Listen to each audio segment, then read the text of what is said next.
대관령 줄기를 따라가다 보면 찾아갈 곳이 나온답니다. 그런데 보이는 건 해발 880m 고지에 펼쳐진 밭과 한가운데 놓인 집 한 채뿐. 멋진데요? 고즈넉하게. 수수한 외관의 집. 제대로 찾아온 게 맞는 건지. 아, 누군가 나오네요. 오늘의 주인공 맞나요? 이 집과는 좀 평일에는 서울에서 직장 다니고요. 느낌이? 주말에는 여기 평창집에서 생활하고 있습니다. 오, 대기업 계열의 광고 대행사에 근무하는 홍성균 씨. 시장 조사와 마케팅 전략 등 광고 기획을 맡고 있답니다. 어쩐지 힙하세요. 네, 60년 정도 된 한옥집이고요. 그러게요. 세월의 흔적이 느껴지는 처마도 볼 수 있습니다. 투박하면서도 더욱 짜임새 있게 만들어진 처마. 이래서 60년 가까이 버텼나 보네요. 찬찬히 들여다보니 나뭇결 하나하나에서 오랜 세월이 묻어나는 듯합니다. 홍성균 씨도 이 집의 역사를 알고 놀랐다는데요. 6.25 전쟁 당시 불에 탄 집을 1963년도에 재건한 후 58년간 가전자연재해에도 끄덕없이 버틴 집이라고 합니다. 10년, 20년 알아보고 지인 통해서도 알아보고 부동산에도 알아보고 현실적으로 약간 비용들이 다 문제예요. 구옥은 건물값 거의 안 받아요. 그래서 땅값만 정도로만 계산을 하고요.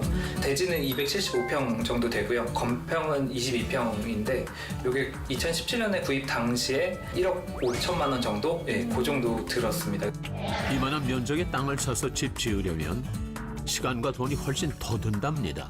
제 세컨하우스 공개하겠습니다. 안으로 오시죠. Don't feel like putting makeup on my cheeks. 와, 실내 인테리어가 너무 예쁜데요? 네. 진짜? 우와, 겉과 속이 다른 반전 매력이 있는 집입니다. 진짜 반전이에요. 거실부터 주방, 특별히 신경 써서 만들었다는 건축 화장실까지 있을 건 다 있죠. 방은 특별한 컨셉을 더해 꾸몄답니다. 여행지 숙소 같은 느낌을 주려고 가구 하나까지 신경 썼다는데요. 내부가 완전 제 스타일이에요. 한옥이라고 생각도 못 하겠는데요. 그러게요. Don't fit in any 여기 위에 보이는 이게 이제 한옥 흔적이고요. 오, 이걸 보니 한옥이란 걸 알겠죠? 가벽을 철거를 했는데 요런 기둥이 나와가지고 요거는 그대로 뒀습니다. 사실 요 밑에는 구옥에서 살려면 주춧돌과 석가래 등의 뼈대 상태를 잘 살피고 함부로 없애지 말아야 한다는데요. 그 구조를 저희가 건드리게 되면 비용이 많이 발생하기 때문에 구조는 건드리지 않는 선에서 인테리어를 최대한 저희 편의성을 살려서 그런 방향으로 인테리어를 했습니다. 비용은 한 800만 원 정도 들었습니다. 지난 5년 동안 직접 만들어낸 결과입니다. 대단하세요. 이 대단한 솜씨는 집 밖에서도 발휘했다는데요. 마당에 쭉 놓인 돌담도 성균 씨의 아이디어와 땀이 들어간 작품. 비용 절감과 디자인, 실용성까지 일석삼조의 효과가 있답니다. 여기다가 돌을 쌓을 수도 있는데 근데 그렇게 되면 이제 중장비가 와야 되고 비용도 많이 들어요. 근데 철망만 배송 받은 다음에 돌은 조금씩 저희가 넣어서 채울 수 있어가지고 그냥 큰 차가 안 와도 되더라고요. 가장 신경 쓴 곳은 따로 있습니다. 집 뒤편에 있는 두 번째 마당입니다. 외부에서 보이지 않는 공간으로 손님을 맞거나 쉴 때 제격. 비탈을 정리를 한번 해주고 저쪽에도 벽돌로 이렇게 축대를 낮게 쌓았고요. 그러고 나니까 여기가 되게 죽은 공간이었는데 되게 살아나더라고요. 공사의 기억도 몰랐던 성균 씨.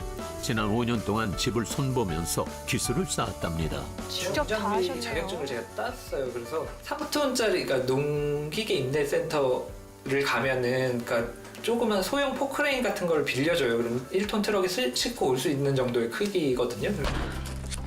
각종 자재와 연장을 실은 1톤 트럭은 성균 씨와 한 몸 같은 존재가 됐습니다. 능력자네요. 뭐든지 직접 해야 비용도 절감하고 정도 드는 법. 힘들여 만든 풀장까지. 맞춤형 공간에서 즐기다 보면 보람은 2배. 주말마다 찾아올 수밖에 없답니다. 평창 정도면 또 갈 수 있죠. 아늑하네요. 좋네요. 와. 이곳에 오면 웬만하면 집을 나서지 않는다는 성균 씨. 어디론가 가려나 봅니다. 쓰던 자재라도 떨어진 걸까요? 어디를 급하게 가세요? 네, 지금 만날 사람이 있는데요. 지금 좀 늦은 것 같아서 빨리 가야 돼요. 누굴 만나러 가려고 이렇게 서두르시는 걸까요? 그러게요. 20분 거리에 있는 기차역. 마중 저 나가시는 문 너머에 기다리던 사람이 있을까요? 여자분인가요? 여자요? 손님인가요? 누구시죠? 누굴까요? 왔는가? 누구세요? 왔다는데 누구를? 제 아내입니다. 안과 의사인 아내. 토요일 진료 후에 찾아온다는데요. 야, 자, 그래서 기차역과 주말 주택이 가까운 게 중요했답니다. 위치가 중요하죠. 누군가를 치료하는 건 늘 신중해야 하는 일. 여기선 그 무게를 덜어낼 수 있습니다. 주말 데이트. 네.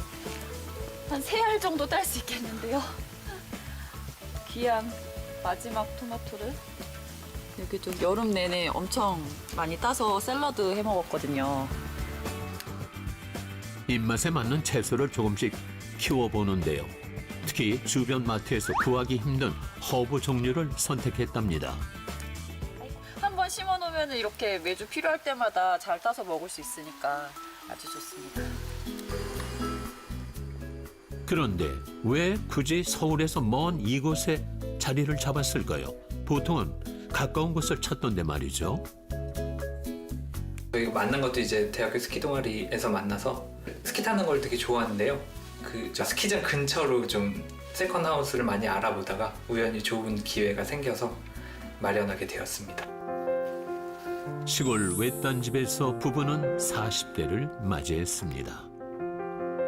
나무가 빼곡한 숲에서 한숨 쉬다 보면 빌딩 숲에서 잊고 지내던 나를 되찾을 수 있답니다. 우리 집 앞에 있는 자작이랑 좀 다른 색깔. 노란색 자작이 있다 그랬어. 아 그래? 자작나무가 하얀 거. 백자작이고 얘가 황자작인데. 이게 바로 힐링 다람쥐. 아니겠어요? 맞죠. 부럽네요.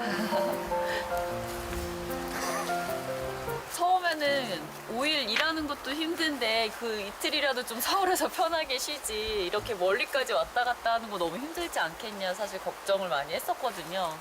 네, 그래서 이렇게 자주 오게 될 거라고는 사실 생각도 못했어요. 부부에겐 서울에서와 정반대되는 삶이 필요했던 거죠. 하지만 인적 드문 곳에서 사는 일이 쉽지만은 않았답니다. 저희가 처음 여기 왔을 때는 진짜 밤에 잘 때 좀 무서울 정도였거든요. 밖에서 이제 동물 소리 들릴 때도 있고 지금은 딱 이 정도 거리가 좋은 것 같아요. 옆집이랑 저희 집이 한 80m, 100m 정도 거리가 있거든요. 그래서 어느 정도 프라이빗한 것도 있고 그러고 보니 눈에 띄는 게 있습니다. 농막이 하나 더 있는 건가요? 뭘 이렇게 하세요? 지금 목공을 하고 있는데요. 조명을 좀 만들려고 지금 준비를 하고 있어요. 아, 이제 전문가네요. 오도 이촌 생활을 하다 보니 취미가 된 목공. 성윤 씨만의 작업장까지 만들었다는데요.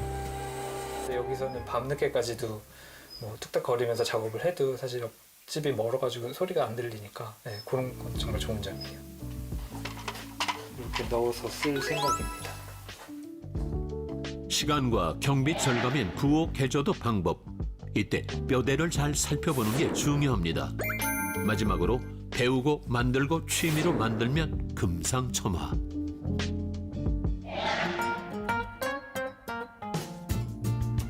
산골의 밤은 더 일찍 찾아옵니다. 성윤 씨는 뒷마당에서 뭔가를 하려나 본데요. 이건 뭐예요? 이건 파티 라이트예요. 어머, 여기서 파티를 한다고요? 와, 와, 조명 하나로 근사한 분위기가 연출되네요. 오. 좋네요. 와. 그런데 파티한다면서 희한한 기계를 준비합니다. 야, 식사 준비도 뭔가 되게 달콤해 보이네요. 고기에 채소를 섞어주는데요. 서울에서는 대부분 사실 저희 몸도 피곤하고 뭔가 정신적인 여유도 없고 항상 보통 시켜 먹거나 이렇게 시간 오래 걸리는 건 잘 안 해 먹거든요. 대체 뭘 하려는 건지 궁금증만 더해갑니다. 뭐죠?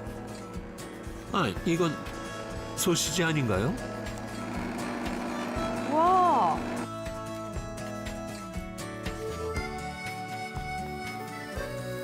수제 소시지. 보기만 해도 군침이 도네요. 이런 걸 만들어 먹는다니 정말 신기한데요.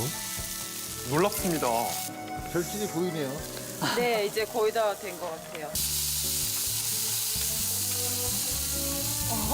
잘 익었네요. 맛있겠어요. 이게 바로 부부가 오붓하게 즐기는 소시지 파티. 저녁 식사 하나도 특별한 추억이 됩니다.